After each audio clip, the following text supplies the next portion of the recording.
Hello and welcome. If you're new here, my name is Joe and I rant about the things that I think we need to do to prepare for the coming effects of climate change. If you've been here before, welcome back. In this video, what we need to do before we fix any of our infrastructure.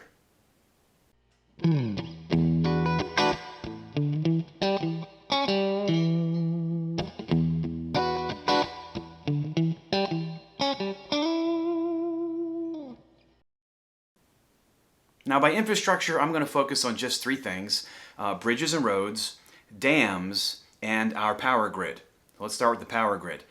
Before we try to fix our power grid, and if you didn't see what happened in Texas this past winter, when millions of people were without power, dozens if not hundreds of people literally froze to death because there was no electricity for too long during a very cold period that Texas typically doesn't experience, but has enough in the past that the utility company should have been prepared for it. So this is the thing: if we're going to put any money whatsoever towards upgrading or fixing our power grid, why are we doing anything to fix something used by for-profit companies? If capitalism is so great, why aren't these for-profit companies that are being allowed to operate for profit forced to put some of that profit back into their own infrastructure? Why do we have to subsidize it? Why does the public have to pay for anything used by a public corporation? So that's a question I think needs to be answered. But as far from a practical standpoint, before we look at doing anything to our power grid, we really need to look at how power is used and where efficiencies can be found. Most of our electricity use occurs in buildings. That would be where we work, where we live. Homes and buildings, commercial buildings, can be made a lot more electrically efficient if we really look at ways to do so. You don't want to provide more electricity if you can find ways to use less electricity.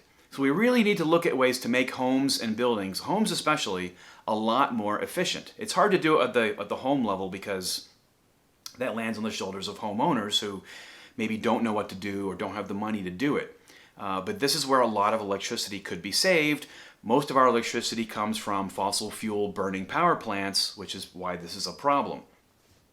The fact that the power grid failed during a cold snap is, I think this is more of what the public relates to in terms of trying to fix up our infrastructure or fix the power grid. But what we also need to look at is we do things in a way where we have large distribution systems. We make things in a few places and then distribute it to everywhere else. So a power plant is a great example. Why make electricity at one massive plant to then be distributed to millions of homes when each of those homes could be its own individual power plant? Through solar panels on the roof, solar panels built into the siding, when you combine that with efficiencies, there's ways now, it's technologically possible now, for houses to use all the electricity they need to and produce it on site. So why do we need to fix a power grid that we really should be looking to replace? I mean, do we really want to see power lines all over the place? Can you imagine a world without power lines because we don't need them? Because we don't have to transport power from point A to point B? All the electricity is being created at the point of where it will be used. So we really need to consider that before we invest in upgrading our power grid and that form of our infrastructure. Number two are dams. Hydroelectric power is a much better alternative than fossil fuel use for generating electricity. But dams on a localized level can be quite destructive. They're disruptive to nature, disruptive to the animals, and it's not natural to dam a river or stream that wasn't already like that. We really need to look at decommissioning dams before fixing them. Do we really need that dam to be there? Now, if removing a dam would mean that a community downstream would suddenly be underwater, we can't do that. And in fact, those are the dams we absolutely need to fix. But as far as keeping them just for hydroelectric power, or even for reservoirs, some dams are built to create a reservoir to provide a source of drinking water. Again, water can also be done or treated the same way as electricity, where it can be collected and stored at the source, at the point of where it'll be used. Do we have to have so many pipes leading from reservoirs to people's homes. If people's homes could be the place where the water is then collected and stored. Rainwater can be collected, and water can be reused. There's two types of water that can be reused. There's what's called gray water, which is the water that we, from our sinks and tubs and showers. It's mixed in with toothpaste spit and soap and shampoo and whatever else went down the drain. But generally, it's not full of human waste. That's called black water. So gray water could be reused, it could be recycled, it can be filtered, and then we can use it again. It may not be drinkable, but we could still use it. Black water, the water we flushed down a toilet, humans can't use that again, but that can be reused and filtered as well. It can be separated into, the hard waste can be composted, and the liquid can be recycled and used for watering plants and go to vegetation. We don't have to treat stormwater runoff and rainwater runoff as waste. We can collect it. And after we've used it, we can recycle, refilter, and reuse that. So, I live next to a gigantic reservoir, provides the drinking water for the city of Boston.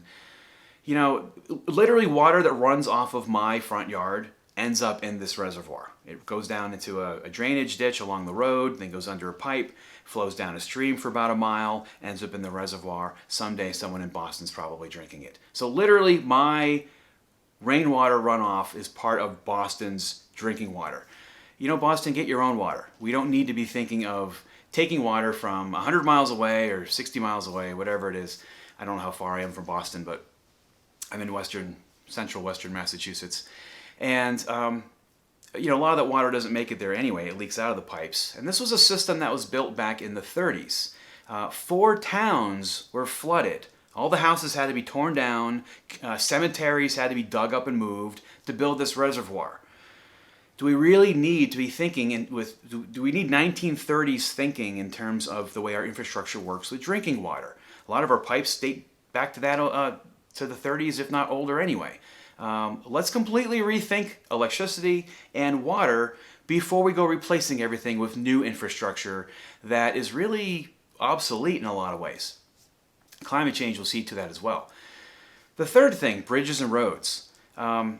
We need roads and we need bridges for transportation, but one thing that I've noticed that we're not doing and haven't done in a long time is actually making sure that our trucks, 18-wheelers, aren't destroying the roads. Down south, they don't have a problem with potholes because of those are caused by ice freezing in cracks in the road. You get frost heaves, and then big trucks come along and break off chunks of asphalt. Roads are necessary, of course, for transportation, but do we really need to have trucks overweighted the way that they are? We used to have weigh stations. You go down any interstate, every once in a while you'll see a weigh station. They're all closed. At least the ones I've seen. I used to see weigh stations open at least back in the 80s. I can't remember if any were open in the 90s. When I was little anyway, all the weigh stations were operational to make sure that trucks weren't overloaded, to make sure that our roads aren't being destroyed by trucks that are overloaded. So if we're going to fix our roads, shouldn't we fix our system of monitoring our trucks that are then destroying the roads through weight? Another thing we need to do is really look at the way we take care of our roads. The Department of Transportation in each state, these are, any government job, especially state job, is a lot of people are politically connected at the high leadership levels anyway, and they don't do their jobs. They don't want to spend any money. Have you ever driven somewhere and wondered why, you may not be from that area, and you wonder, well, where's all the signage? Why can't I find my way around? Locals don't think there's anything wrong with that because they know their way around. They don't need signs. But people from out of town, out of state, whatever, don't know where they're going if there aren't signs. And people who run the Department of Transportation, they don't want to put signs up. Why would they? Why should they? They don't even want to take care of their roads. Okay, I was debating whether or not to tell this story. But last winter, before the winter, I put out a Black Lives Matter flag at the end of my driveway. Then in mid-December we had a snowstorm, and I live on a highway. It's looks like a regular road. It's technically a U.S. highway, but the state has to plow it. So I'm out shoveling my driveway. It wasn't enough to use the snow blower on, but it was heavy, wet snow. And I get down to the end of my driveway, and I'm like, why? So let's say here's the end of my driveway. There was like a rectangle of snow out in front of my driveway that hadn't been plowed.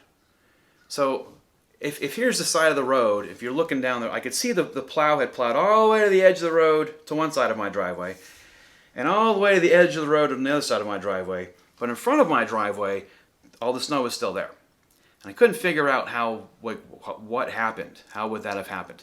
So it was just 3 or 4 inches. It was kind of slushy, and I just shoveled it out. I shoveled it out of the road while I was clearing my driveway. My driveway is 300 feet anyway, so what's an extra 4 feet? And I didn't quite add up what had happened until a plow comes along, and these are these big state trucks, so they got a plow in the front, a plow on the side, and this truck comes along on the other side of the road. Now, there are no houses, there's nothing on the other side of the road. It's all state protected land because of the reservoir. This truck comes along, and literally, I don't think he came to a complete stop, but he was basically stopped. Cars started building up behind, and this truck was basically just sitting there, just looking. The guy was just looking, and then slowly, finally drove off. And I was like, why would somebody stop in front of my house like that? What was that driver looking at? And then it finally occurred to me that, wait a minute, these state trucks that have the plow on the side, did this guy come along, get to my driveway, lift his plow, drive past, drop his plow, and keep on going? That's the only thing I can think of, is that the plow driver intentionally skipped my driveway. And I attribute it to the Black Lives Matter flag, because once I put that thing up, I noticed it got a lot of attention, especially from big jacked up pickup trucks. Being in Western Mass, there's a lot of pickup trucks. Even the police, the local police, when I first put the flag up. Now, this is a 50-mile-an-hour road out front, and they would drive by really slow. They wouldn't do that before. And they didn't do it for long. They were just, that flag caught the attention of certain people for a while. I'm sure they were the same people making noise out there on January 6th. I'm not going to go into that. But my point is, we can't be throwing money at our road and bridge infrastructure if the people who lead the organizations who would be in charge of fixing our roads and bridges are a bunch of racist idiots, because they are. So we really need to take a hard look at who is running our government in terms of who's this money going to be given to. Because is it actually going to go towards fixing that infrastructure? They decide where the money goes to, where the projects go to. And if we have to leave it in the hands of these people, I don't trust that our infrastructure is going to get fixed. So, I mean, this is sort of a more personal side note with regards to my opinion of who is in charge of at least the Massachusetts Department of Transportation. It's still, I think, a much more valid point that we bring back our way stations, that we enforce the use of our roads in a way that prevents them from being destroyed and then needing to be repaved and all over again. So way stations need to be brought back, and we need to take a hard look at our dams, decommissioning them before we fix them, and our electricity use, especially at the building level. Can we get a lot more efficient, and can we generate that electricity right there on site? So anyway, I think I'll wrap up this rant here. If you enjoyed it, please click the like below. Feel free to comment or ask any questions as well, and please do subscribe. Thank you for watching. I'll see you next time.